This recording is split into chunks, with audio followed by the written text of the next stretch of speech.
저는 오늘 여러분과 함께 행복과 마음의 작정, 이와 같은 제목으로 오늘을 나누고자 합니다. 행복이라는 것은 사람들 생각처럼 태어날 때부터 팔자소관으로 가져오는 것은 아닙니다. 또 행복은 가만히 내버려둔데 우연히 하늘에서 마치 별똥 떨어졌듯이 나의 가슴 속에 떨어져 올 것으로 기대하는 것도 잘못된 것입니다. 운명론자처럼 행복이 한 운명으로서 다가오는 것은 아닌 것입니다. 행복이라는 것은 마치 농부가 씨앗을 심고 잘 가꾸고 잡초를 뽑고 그 결과로 아름다운 열매를 거두는 것처럼 우리들도 행복의 요건이 되는 씨앗을 심고 불행을 가져오는 요소를 뽑아내고 우리가 잘 가꾸어야 우리의 생활 속에 행복이라는 아름다운 열매를 거둘 수가 있는 것입니다. 이렇기 때문에 오늘 모든 사람들은 행복을 심고 행복을 거두는 행복의 농부들이라고 말할 수 있는 것입니다. 제가 먼저 여러분께 말씀하고 싶은 것은 오늘날 많은 사람이 잘못 오해하고 있는 일을 해결하고자 하는 것입니다. 무엇이 행복이 아닌가? 이것부터 먼저 제가 말씀하고 싶습니다. 첫째로 좋은 환경 그 자체는 행복이 아니라는 것입니다. 많은 사람들은 오해하기를 지위가 높고 권세를 얻고 혹은 돈이 많고 환경이 좋으면 행복이 그대로 굴러 들어올 것이라고 오해를 하고 있는 것입니다. 그래서 모두 다 일심으로 그런 것을 추구하고 그런 것을 얻으면 그 자체 행복이 굴러온 줄 알았다가 그런 것을 얻고 난 다음에 그 속에 행복이 그대로 가득 차 있지 않은 것을 발견하고 난 다음에는 쓰디쓴 실망을 하는 사람들이 얼마나 많은지 모릅니다. 만일 환경이 행복을 가져다 줄 수 있었다면 오늘 우리보다 월등하게 좋은 환경에서 살고 있는 미국이나 구라파의 선진복지국가들은 행복에 겨워서 매일같이 기쁨으로 충만한 삶을 살아야 할 것인데 실상은 그렇지 않고 마음에 불행한 사람이 허다히 많은 것입니다. 이러므로 좋은 환경은 행복을 갖다 주는 근데 플러스 요소가 될 수 있을지언정 행복 그 자체는 아니라는 것은 우리가 잘 알아야 되는 것입니다. 여러분, 사라센의 가장 위대한 왕이었던 칼립 아브데라함은 이와 같은 만년의 글을 썼습니다. 나는 50여 년의 세월 동안 승리와 평화 중에 이 나라를 다스려왔다. 나의 신하들에게는 존경을 받았고 적들에게는 두려움의 대상이 되었으며 동맹국들에게는 존경을 받으며 나는 통치해왔다. 부, 명예, 권력, 쾌락 그 어느 것이나 내게 없는 것은 하나도 없었다. 그리고 나의 복된 삶을 누리는 데 필요한 지상의 물질적인 축복 중 부족한 것이란 것은 전혀 찾아볼 수 없었다. 이런 생활 중에 내가 체험한 진정한 행복의 날수를 나는 부지런히 헤아려봤다. 결국 50년의 기나긴 세월 동안 내가 진실로 행복했다고 헤아릴 수 있는 날은 14일밖에 없었다. 권력이 충천한 대왕이 50년 동안 부귀와 영광 가운데 나라를 다스려왔지만은 그가 만년에 행복한 날은 헤아려보니까 단 10나흘밖에 없었다. 부귀와 영화와 권세와 공명이 행복의 플러스 요소는 될지언정 행복 그 자체는 될 수 없다는 것을 보여주는 것입니다.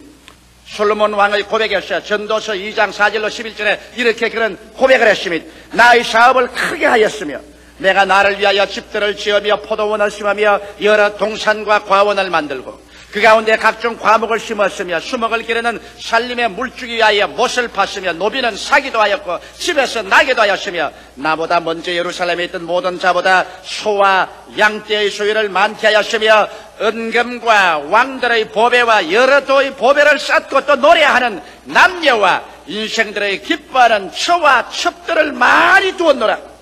내가 이같이 창성하여 나보다 먼저 예루살렘에 있던 모든 자보다 지나고 내 지혜도 내게 여전하여 무엇이든지 내 눈이 원하는 것을 내가 금하지 아니하였으며 무엇인지 내 마음이 즐거워하는 것을 내가 막지 아니하였으니 이런 나의 모든 수고를 내 마음이 기뻐하였음이라. 이것이 나의 모든 수고로 말미암아 얻은 분복이로다. 그 후에 본즉 내 손으로 한 모든 일과 수고한 모든 수고가 다 헛되어 바람을 잡으려는 것이며 해 아래서 무익한 것이로다.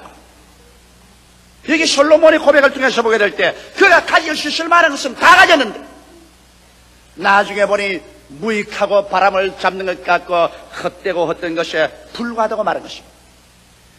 둘째로 미래의 행복이 다가올 것이라는 기대를 갖고 사는 것, 이것도 잘못된 것이라는 것을 말해드리고 싶습니다. 유명한 과학자여 철학자여 신자였던 파스칼은 이렇게 말했습니다. 우리들은 언제나 참으로 현재에 살지 않고 장차 잘 살게 될 것을 언제나 바라고 있다. 그리고 언젠가 미래에 행복하게 되겠지라고 기대하고 있다. 그러나 필경 알게 되는 것은 미래가 다가와도 행복은 거기에 있지 않다는 것을 깨닫게 될 것이다. 정말 올바른 말씀이겠습니다. 행복은 현재 이 자리에서 나의 처지에서 지금 누려야지. 장차 좋은 날이 오면은 행복이 다가올 것이라고 생각하는 것은 크나큰 미혹에 잡힌 것입니다. 자식들을 다 잘 기려서 대학원까지 다 보내서 시집장가 다 보내면 행복이 다가오겠지. 그때가 지나가면 큰 허무와 공허가 가슴을 파헤쳐 놓은 것을 알게 될 것입니다. 좀 더 많은 돈을 벌어서 내 마음에 맞는 집을 사고 또 집을 짓고 그 가운데 들어가서 아름다운 시장을 하고 살면 행복이 다가오겠지. 그러나 그 속에 들어가 보면 또다시 그 속에 껍질은 있어도 알맹이는 없는 것을 알게 될 것입니다. 내가 장차 좋은 자리가 되고 혹은 과장이 되고 국장이 되고 차관이 되고 장관이 되고 높은 지위에 올라가면 그곳에 행복이 있겠지. 그곳에 올라가서 높은 자리에 앉아보면 그곳에는 텅 빈 공간밖에는 없더라는 것을 발견하게 될 것인 것입니다. 행복을 여러분 장차 어느 날에 문제가 해결되면 올 것이라고 생각하면 인생에서 문제는 언제나 다가옵니다. 이러므로 여러분 행복이라는 것은 장차 다가올 것이 아니라 현재 이 자리에서 내 처지와 내 환경에서 누려야만 하는 것입니다. 행복은 세 번째로 제가 말하고 싶는데 환경도 미래에도 있지 않고 현재 마음의 작정에 있습니다. 그렇기 때문에 제가 오늘 설교 제목을 행복과 마음의 작정이라는 것입니다. 여러분이 마음에 행복하기로 작정하면 행복해질 수 있고 행복하기로 작정하지 아니하면 행복하지 않고 살아갈 수 있는 것입니다. 존 A 신들러라는 유명한 의학 박사는 그 행복론에서 이렇게 글을 썼습니다. 행복이란 우리에게 주어진 시간의 대부분을 우리 생각이 기쁘며 지내는 마음의 상태라고 말했습니다. 하루 24시간 중에 한 20시간을 내 마음속에 기쁨으로 가득 차 있으면 그것이 행복입니다. 오늘 여러분께서 가슴에 손으로 감상해 보시죠. 여러분의 살아가는 시간의 대부분을 기쁨으로 또 기쁨의 생각이 마음속에 있습니까? 그렇지 않으면 슬픔으로 꽉 들어찬 생각이 있습니다. 행복은 생각과 마음의 상태에 놓여있지 환경에 있지 않다는 것을 우리가 깨닫는 것이 행복을 얻는 출발인 것입니다. 에이브라함 링컨은 말하기를 대개의 사람들은 행복해지고자 마음에 작정한 정도에 따라서 행복해진다고 말했습니다. 나는 많이 행복해지겠다고 마음에 작정하면 많이 행복을 누릴 수 있다. 나는 조그만치만 행복을 하겠다고 작정하면 조그만치밖에 행복을 누릴 수 없다. 무엇 때문에 행복하지 않다. 그것은 이유가 되지 않습니다. 장차 어느 날에 행복이 오겠지. 그 날이 다가와도 행복은 없습니다.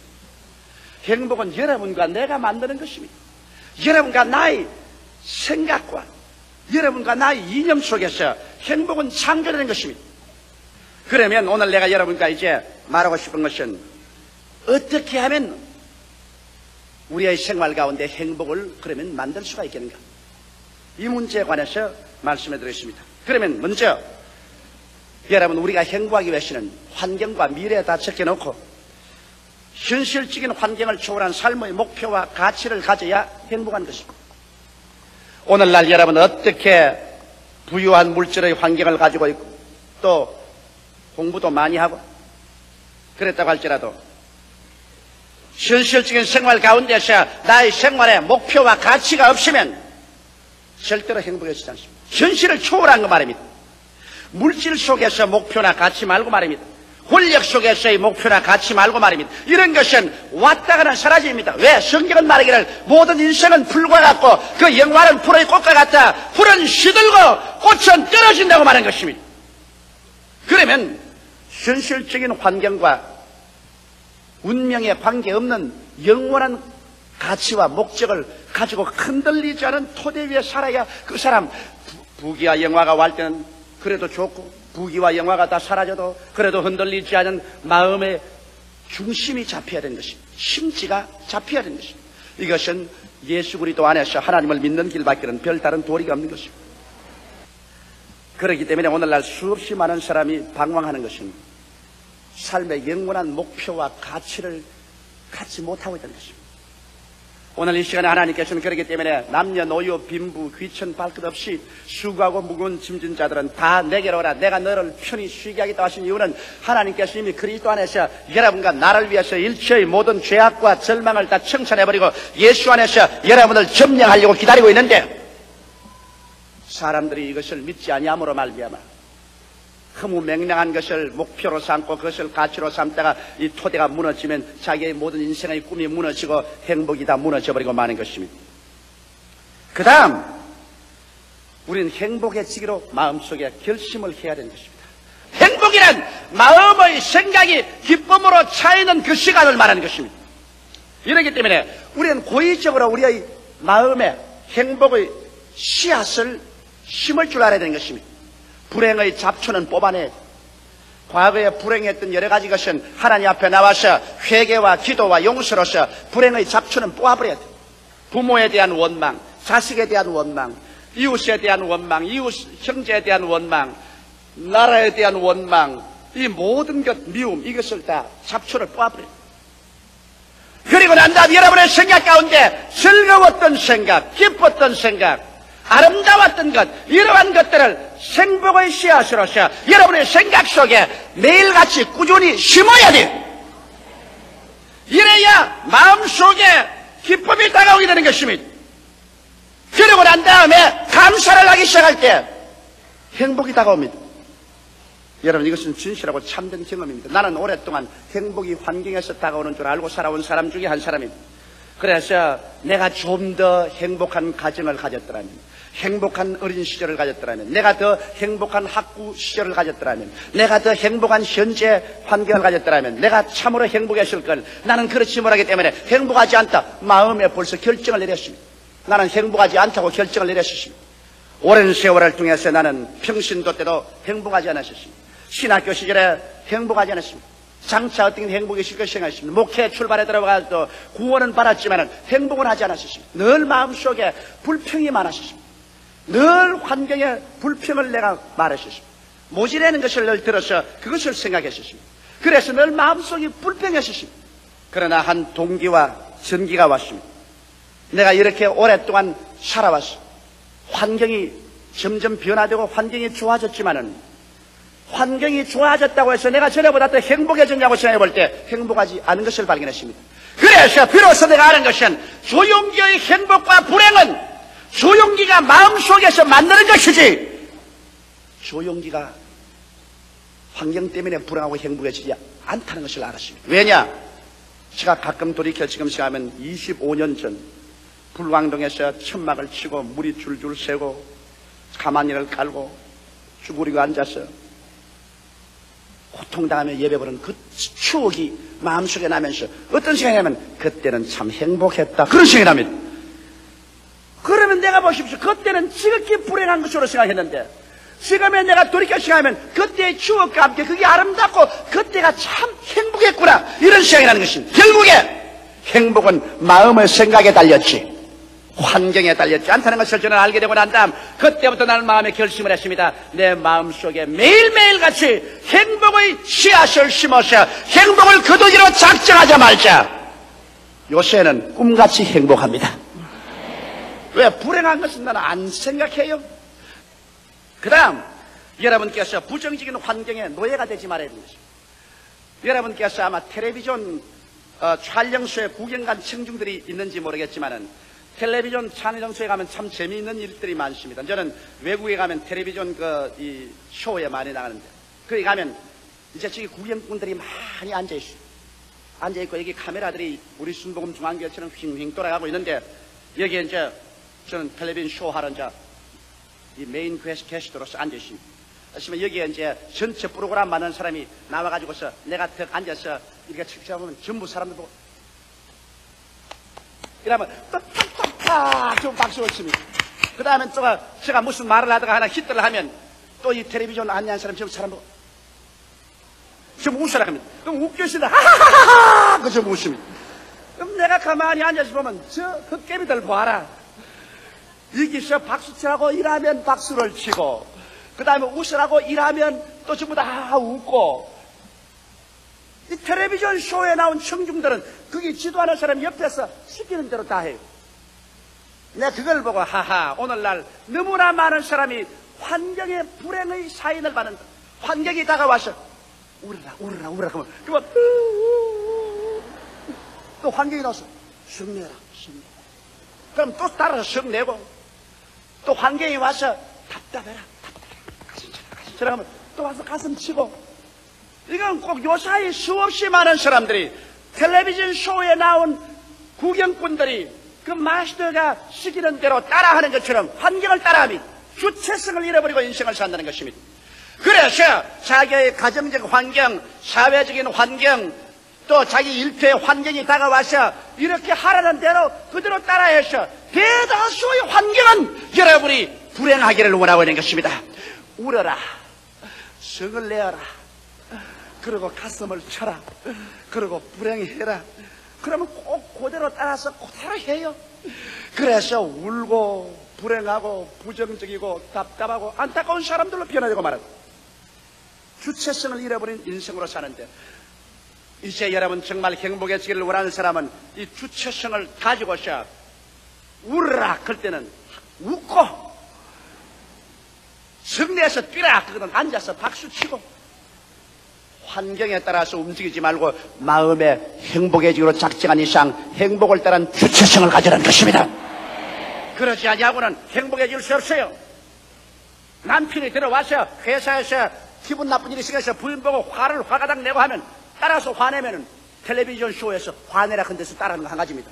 남편이 막 화를 내거든 부인은 웃어요. 주체성을 가지고서 왜 그래 할렐루야 참 좋은 일 많은데 왜 그래 화를 내요? 나는 참 행복한데. 그 남편 따라 같이 성내면 안 된다고요. 주체성을 가지고서 나는 행복해지기로 결심한 이상 어떠한 환경에 파도가 치와도 나는 행복을 생각을 한다. 이것을 잊어서는 안 되는 것입니다. 행복은 마음과 몸과 생활을 치료하는 위대한 의학입니다. 마음의 기쁨은 양약이라도 마음의 슬픔은 뼈로 마르게 하느니라고 성경은 말하고 있는 것입니다. 우리가 행복할 때 더욱 잘 생각할 수 있고 일도 더 잘하며 더 섬세히 느낄 수도 있고 또 건강해질 수 있기 때문에 우리는 행복해야만 되는 것입니다. 그러므로 여러분 행복은 비로소 여러분의 아름다운 가정을 꾸밀 수 있고, 행복은 일터에서 정말 효과 있고 능률 있는 일을 할 수 있도록 만들어주고, 이 행복한 사람들이 모인 사회가 국가가 진실로 발전하고 향상하고 그리고 세계 평화에 기여하는 그러한 나라와 민족을 세울 수가 있는 것입니다. 이 행복은 행복해지기로 결심한 사람에게만 얻어지는 것이고, 그리고 이 행복은 이러한 사람들이 예수 안에서 하나님 품에 안길 때만 비로소 행복해질 수 있는 요건이 이루어지는 것입니다. 그러므로 사랑하는 성도 여러분, 1981년도는 행복을 가지고 살게 되시기를 바랍니다. 절대로 불행 가운데 울면서 빨리 이 세상을 병들어서 죽어가는 사람이 되지 않기를 주의 이름으로 축원합니다.